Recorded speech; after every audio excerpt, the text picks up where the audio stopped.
महाराज, मैं तो लुट गया, बर्बाद हो गया। मेरा मित्र, मेरा सारा जमा धन हड़प गया। साफ साफ कहो, क्या बात है?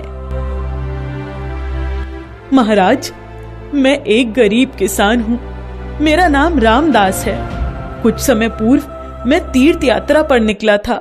जाते समय मैं अपना सारा जमा धन अपने मित्र के पास रख कर गया था। मैंने कहा था कि तीर्थ यात्रा से लौटने पर ले लूंगा, परंतु अब वापस आने पर मेरा वह मित्र मुझे पहचानता भी नहीं। कहता है, कौन सा धन, कैसा धन? मैंने तो तुम्हें पहले कभी देखा ही नहीं। महाराज, मैं क्या करूं? मेरे साथ न्याय कीजिए। तुम्हारा कितना धन था? किसान बोला। महाराज, 5000 सिक्के। क्या तुमने अपने मित्र के लेन देन के लिए कोई लिखा पढ़ी की थी? क्या तुम्हारा कोई गवाह है? किसान ने सिर झुकाकर कहा, महाराज, मैं अपने मित्र पर बहुत अधिक विश्वास करता था, इसलिए कोई लिखा पढ़ी नहीं की।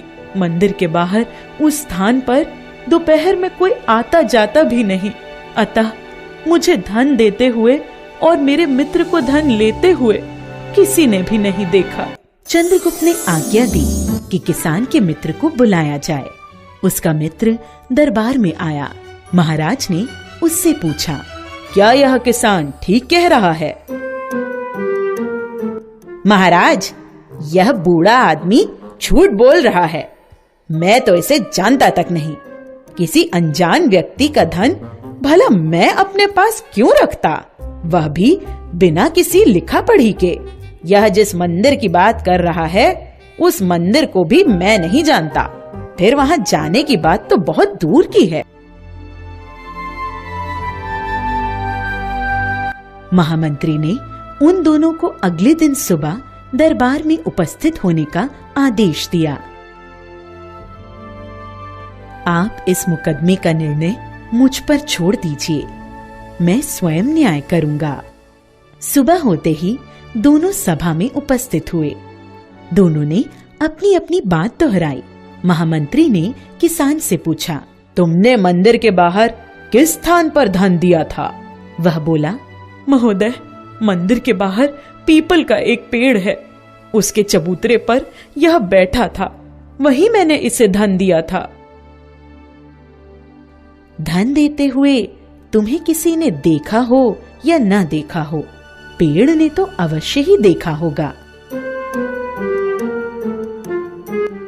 जी महामंत्री। चाणक्य ने कहा, जाओ पेड़ को बुला कर लाओ, वह गवाही देगा। हिचकिचाते हुए किसान पेड़ को लेने चला गया। सुबह से दोपहर होने को आई, परंतु किसान लौटकर नहीं आया। उसका मित्र बैठे बैठे परेशान हो गया। महाराज ने पूछा, क्या मंदिर बहुत दूर है, जो बूढ़ा आदमी अभी तक नहीं आया? भूख और प्यास से परेशान किसान का मित्र बोला, महाराज, मंदिर तो कोई ज्यादा दूर नहीं है।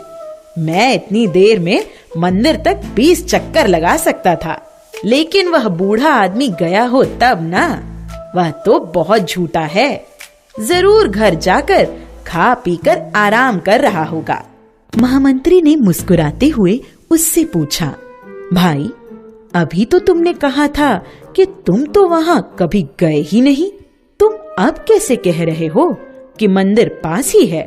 निश्चय ही वह बूढ़ा किसान सच कह रहा है और तुम झूठ। तुमने अवश्य ही उसका धन हड़प लिया है। अब अपनी इच्छा से उसका धन वापस कर दो, नहीं तो राजदंड के भोगी बनोगे। किसान का मित्र स्वयं अपनी बात के जाल में फंस चुका था। उसने अपना अपराध स्वीकार कर लिया। उसने बूढ़े का धन वापस दे देने का प्रण भी किया। थोड़ी ही देर में वह किसान आया। वह बहुत ही थका थका सा लग रहा था। आते ही किसान बोला, महोदय, मैंने पेड़ से बहुत मिन्नतें की, परंतु वह गवाही देने नहीं आया। महामंत्री चाणक्य ने किसान से कहा, अरे नहीं, वह आया था। वह गवाही देकर चला भी गया। तुम्हारे मित्र ने मान लिया है कि उसने तुम्हारा धन लिया था। अब वह वापस देने को भी तैयार है।